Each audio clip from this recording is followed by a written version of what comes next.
Muy buenas tardes, estudiantes. Hoy desarrollaremos el tema de las universidades medievales. Netamente, ¿no? Nos vamos a enfocar en este periodo de la Edad Media. Ahora, recordemos que la Iglesia tenía el control tanto de la educación primaria como de la educación universitaria. Las causas fueron muchas. La primera es que la fe cristiana era la que predominaba en toda Europa. Ya el clero prácticamente tenía pues no el control de toda esta clase letrada de la Edad Media. También tenía mucho poder económico. Recordamos que la iglesia era dueña de grandes riquezas por los mismos diezmos que recibía de la población, porque vendía algunos indultos, vendían. Prácticamente la iglesia en esa época era muy corrupta.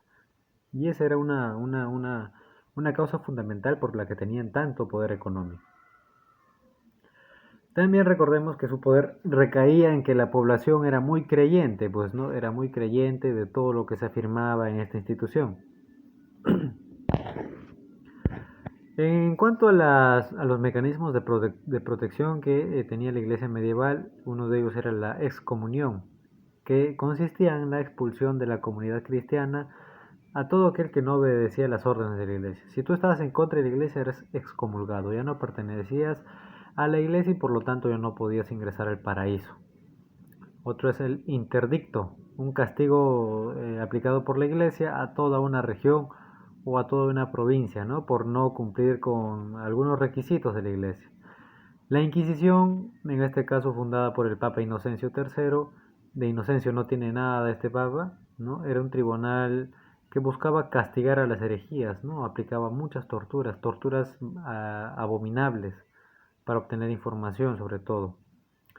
Los castigos variaban según lo que habían cometido, ¿no? Iban desde pasear al lomo de un burro con una soga en el cuello y un gorro puntiagudo llamado San Benito, hasta ser quemado en la hoguera.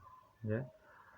Ahora, en cuanto a la organización política de la iglesia, en la máxima autoridad era el Papa, luego estaba el colegio cardenalicio, un consejo de cardenales, los arzobispos, luego estaban los obispos, los abades, los sacerdotes.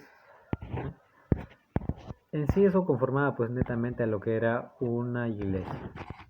Ahora, la iglesia tenía dos aspectos o dos elementos fundamentales. La arquidiócesis, que es una agrupación regional de parroquias y ministerios pastorales. En cambio, una diócesis vendría a conformar un distrito o un territorio en que tiene y ejerce jurisdicción un obispo.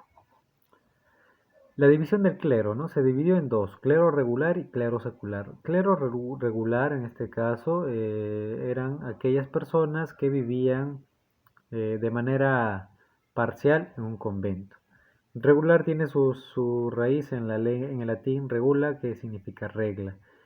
Vivían bajo un estilo de vida impuesto por la iglesia, muy específica. En cambio, secular, aquellos que vivían en contacto con el mundo, ¿no? No vivían encerrados prácticamente. Lo formaban el papa, los arzobispos, los obispos y los párrocos, ¿no? Que podían tener pues este privilegio de salir a las calles y mezclarse con las demás personas. Problemas que afrontó la Iglesia Católica. En primer lugar, a inicios del siglo X, ¿no? El clero era elegido para la comunidad religiosa. A partir del siglo X, a cambio, las monarcas van a decidir reservarse este derecho llamado investidura. De esta forma, pues, ¿no? Los reyes van a elegir a quienes van a ser las autoridades de la iglesia. De esta forma, la iglesia va a perder toda independencia. Ya va a perder toda independencia. Esto provoca, pues, ¿no? Relajamiento de las costumbres y de los principales vicios de la época, ¿no? Ahora, en cuanto a las reformas que se dieron durante estos primeros años en la iglesia, en el siglo XVI, va a haber una relajación total de las costumbres de la iglesia y del poder de los laicos sobre ella, ¿no? En primer lugar, la reforma cluniacense.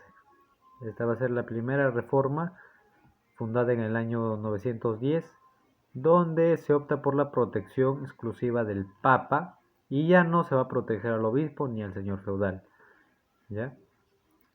Luego, en la reforma cisterciense, a mediados del siglo XII, vamos a poder ver un cambio notable que parte del monasterio de Sitiox, ¿no?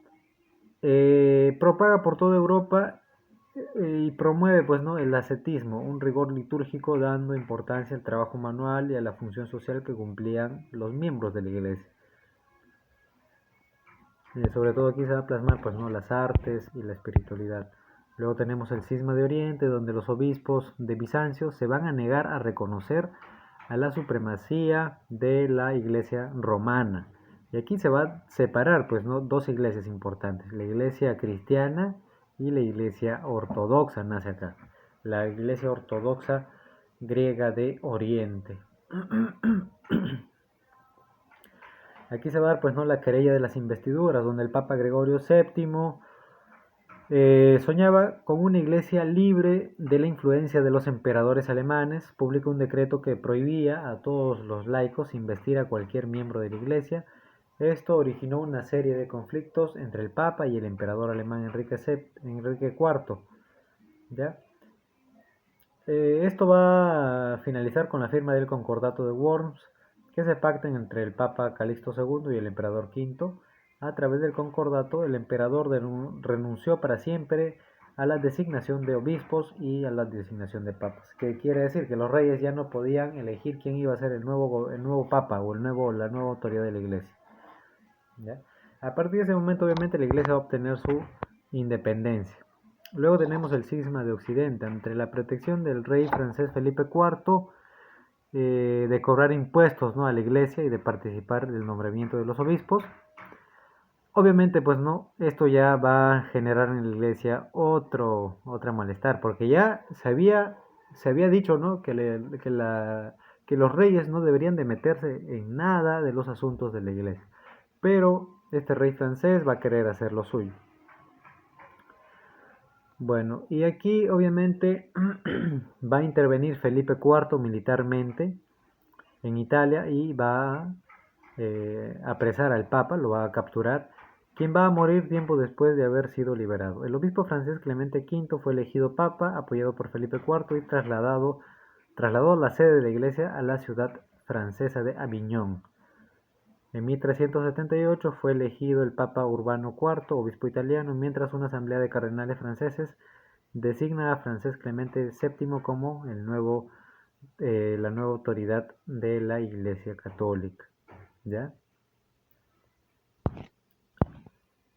Las primeras universidades medievales, en este caso, fueron instituciones educativas de la cristiandad latina en la Baja Edad Media que van a sustituir a estas escuelas palatinas, monásticas y episcopales, aquellas iglesias que están dirigidas netamente aquellas escuelas que estaban dirigidas por la iglesia en las que se enseñaba todo lo relacionado a la religión. Se van a comenzar a fundar en distintas regiones de Europa muchas universidades. Durante el siglo XIII, la ciudad va a ser o se va a volver un lugar importante en Europa. Las ciudades van a empezar a crecer demográficamente, intelectualmente también. Por esta razón, también la universidad va a tener pues no una importancia trascendental en estos tiempos. ¿Ya?